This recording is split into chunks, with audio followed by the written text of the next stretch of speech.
কাউসারটা কিটা আল্লাহ নবীর হাদিস আবু হুরায়রা রাদিয়াল্লাহু তাআলা আনহু এখন বুখারী শরীফের হাদিস যে রাসূলুল্লাহ সাল্লাল্লাহু আলাইহি ওয়াসাল্লাম বলেছেন হাউদি মাসিরাতা শাহরিন, এটা হলো এমন একটা হাউজ, এমন একটা জলাশয় যেটার পথ অতিক্রম করতে হইলে 1 মাস সময় লাগবে।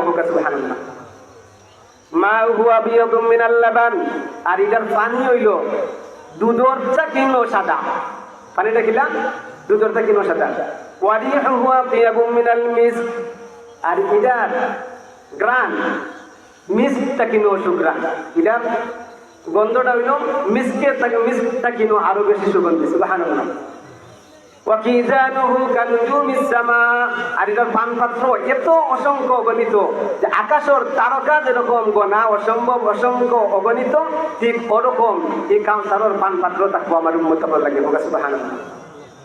এরপরে শেষে আল্লাহ নবী কইন মান শারিবা মিনহা লা ইয়াজলিমু আহাদান লা ইয়াজমাউ আহাদান লা ইয়াজমাউ আবাদান, যদি আমার কোন উম্মতে এই কাউসারটা কিনে হাউসটা কিনে পানি পান করে দেয় তাইলে জীবনে আর কোনদিন আমার এই উম্মত পিপাসা হইতো না, পিপাসা লাগতো না। সুবহানাল্লাহ। বুঝছেন? এখন এই কাউসারটা কিনে আল্লাহ দিয়েছেন, আল্লাহ নবীরে খুশি করে দিবেন। ওই যে উচ্চা চাইছেন আর আসিছেন, আসার কারণ হইল আল্লাহ নবীরে খুশি করছেন বলে নবী তোমার উম্মত হল যারা আছেন, যারা তোমার পথে চলবা, এরা আটটিটা নয়। কিয়ামতের দিন যে আগে বিষয়গুলো কইলাম যে আটটি বা সবল লাগি, যদি তোমার পথে খালি চললা থাকইন তাইলে আটটিটা নাই।